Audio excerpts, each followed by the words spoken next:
channel. Today we are doing something a little bit different because Emily and I need a little bit more of a creative outlet, a little less work in our lives, and we've spent an obnoxious amount of time on Airbnb. Emily's being loud in the background, thank you. On Airbnb, and we constantly send terrible Airbnbs back and forth to each other, so we've decided to start something we want to call Wine Wednesday, where we sit down midweek and have a glass of wine and pick one of the biggest Airbnb flops we've found so far, and we redesign it and come up with a scheme for it and understand how we could improve it overall. So stay tuned and enjoy. The listing that we are starting out with for our very first Wine Wednesday is this gorgeous, unique, insane, honestly, property. It is a 3-bedroom, 3.5 bathroom. It hosts 6 guests in Battle Creek, I think, Michigan. So starting out in a market we are very familiar with. And in all honesty, we just kind of think they flopped with how unique this property is. So I decided to go with a very modern, moody cabin vibe. So I'm showing Sarah and you guys the design direction that I decided to go in for this property. I thought that the property itself is big. The living areas are massive. So I think going with dark colors in a place that's so large makes a lot of sense. So really moody, kind of a Southwest vibe, if I'm being honest, with a lot of the patterns that I put in here. Very Pendleton, I would say. But that's kind of the vibe that I went for with this property. Sarah, what do you think? Oh my god, well, one, I love that you chose dark colors because mine is also dark colors. But this is like definitely, Emily and I tend to have like opposite design styles in a lot of ways, but we are so aligned on the dark color situation, it's like impossible for us to get off of it. So immediately attracted to it. I just thought like there's these like bookshelves in the main area, and if you painted them like a navy, like a really dark navy color with the wood tones that are already in the space, I just think that color would be insanely beautiful. Not every wall has to be dark. Like I think the bedrooms being a light color and then having like a dark comforter and dark pillows and a dark rug kind of work well with the wood tones that are already in the space. But I just think, I don't know, I really want them to make this like a moody, modern cabin. It's obviously going to be rustic. It's a cabin. There's a lot of logs in the space, a lot of wood, so there's going to be some rustic to it anyways, but just like the color, I think that having dark makes it really modern. It brings it like to this time. 1000%. I love it. Our color pattern, or our color palette for this property is so similar. I'm excited to show you mine. And honestly, like yours is probably one that I would prefer to stay in for myself more than I would prefer to stay in the one that I designed myself. Yeah, it just looks so cozy with the dark colors. I just think it looks beautiful. Also, just a couple things we will also want to do, kind of tell you guys what we would add to the property that we think if they weren't going to change anything else, even if they add these things, it could help their profitability. So I personally think the outside space they've kind of slacked on. They have a full balcony patio area where there's like 2 chairs for people to sit at. And I think that they could utilize, there's like a bigger section off to the side that they could put a dining table at. They could put like a couple bistro sets or patio chairs on the balcony upstairs, because who doesn't want to sit outside in the woods and drink their coffee in the morning? And then I think on the lower patio areas, if they added a hot tub and then a fire pit in the backyard, they would battle seasonality. That happens in Michigan, just standard. And then inside, really, I mean, other than like changing up the design, I think one area that they could change is they've kind of set up another living room in the basement, but not put any sort of a TV or anything with it. I say scrap the couches because you have enough seating in the living room upstairs, and turn it into a gaming area, because there is a pool table, but you could add a foosball table, you could add shuffleboard, you could add so many other things, where this area just seems like who's gonna hang out there because there's nothing to watch anyways. So yes, literally that room That's the room that I had biggest critiques on as well. And the outside is just so gorgeous. It's just such a unique property to look at from the outside that you walk in and I feel like you would just be disappointed as soon as you walked in the door because they have it, the inside and the outside do not match at all. Yeah, 1000%. The outside of this is just a jaw dropper and the inside is such a flop. Yeah. Cool. All right, let's take a look. So I'm going to do it kind of opposite where I'm going to show you my design at the end and I'm going to critique the property at the beginning. So we ran across this property this week as I was hunting down properties in Michigan to invest for myself. I saw this listing, immediately sent it to Emily, and I was like, this is the biggest disappointment I have seen in Michigan thus far.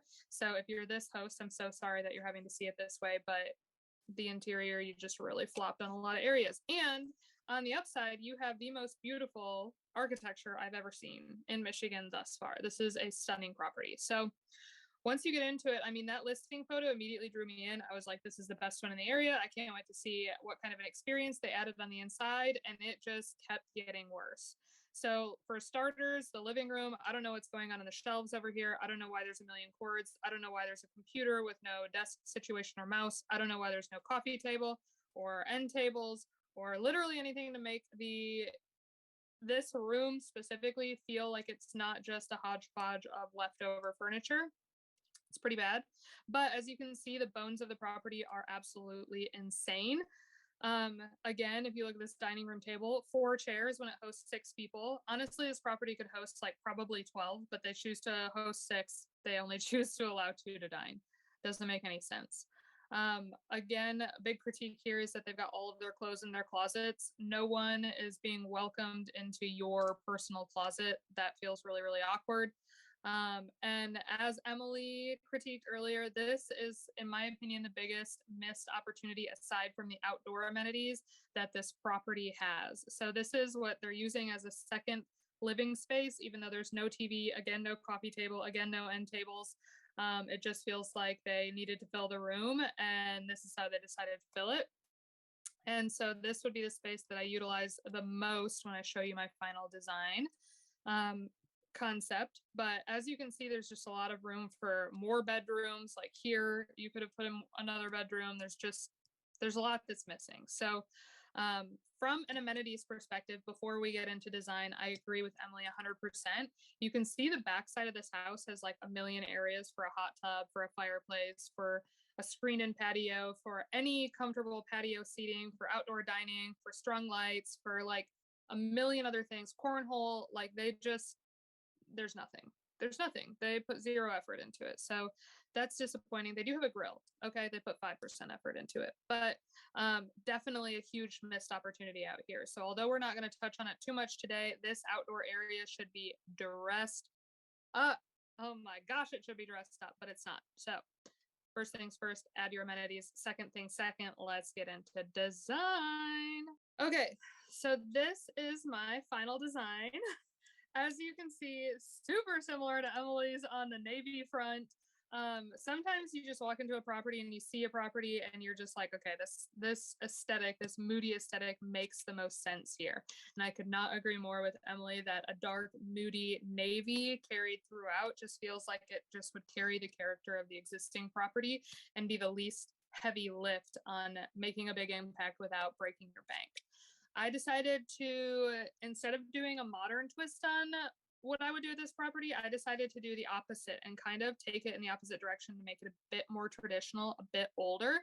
So I titled this style Academia Cottage because it's kind of a mix on more of an academia style, but I still want it to speak to that cottage experience because this property is on a lake, if I remember correctly. Maybe I'm wrong, but anyway, and it was inspired mostly because that extra space that we hate so much, I personally would see if I could turn it into kind of a hidden library. So I've stayed at an Airbnb that was like a tiny home and it was a library. Every single wall was covered in books, and all of the books just made the experience so much more interesting because you got to just kind of like open up a book, start reading in the middle, and It just was like this really cozy vibe. So I wanted to bring that into this space and maybe turn that extra room into a situation where maybe there's a hidden door or a hidden bookshelf door that you walk into, and it very much screams study. So with this design, make all the walls that are white something more moody, bring the mood way more dark and devious, and add in things like globes and faux candles and books and leather and super masculine, maybe a Chesterfield, things like that. And to really just take the existing vibe of the space and bring it full circle, because the exterior just screams dark and moody and cozy, and the interior screams we flopped. So anyway, that's what I would do with this property. I think it immediately could increase the revenue whichever way you went, whether you went with a modern twist on something cozy like Emily did, or something more old school like I did. They've got a lot of room to improve here. Yeah. What do you think, Emily? Literally, I was like, oh my gosh, we did pick the same color palette. I love it. I like the idea of the library. Because, I mean, you know me, I'll take a library literally anywhere I can get one.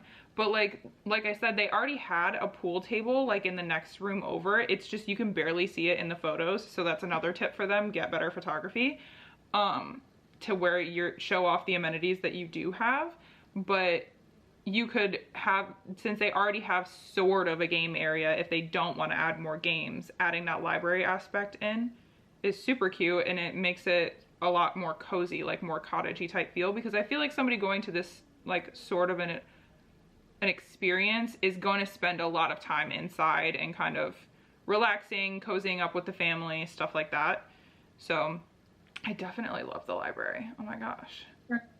And because they already have a pool table, it already kind of feels like that study billiards vibe. So that kind of played a role into it. I'm like impressed that you caught the pool table too, because there's literally like one corner of the pool table and two of the photos. And that's it. And I'm like, oh my gosh, you've got something that totally would draw in more guests if they could see it. But like most people aren't even going to see it. Yeah. I couldn't really tell if this guy or girl, I didn't look at the name of the person, if they live in the property and they just rent it out part-time. But even if you live in a property and you rent it out part-time, you need to make sure that it doesn't look like you live there. People want to go to your space and think that nobody actually lives there.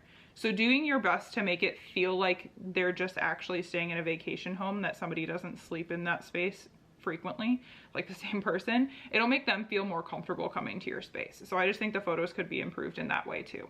100%. Beautiful. Well, how's your wine?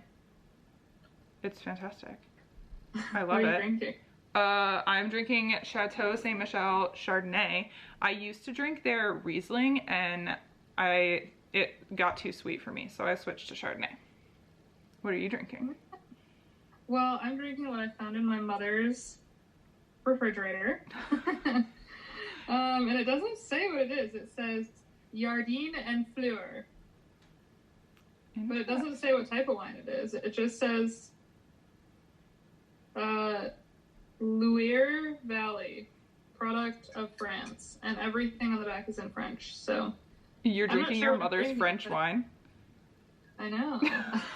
I know, don't tell her. All right. Well, thank you guys for joining us for our first ever Wine Wednesday.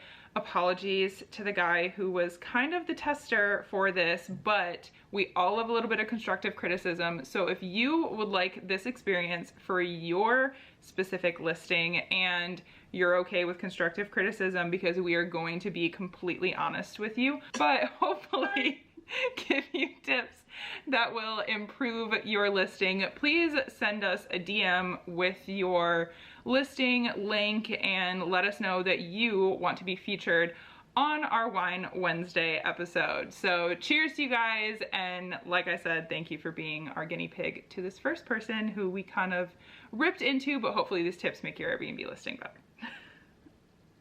Bye. Bye.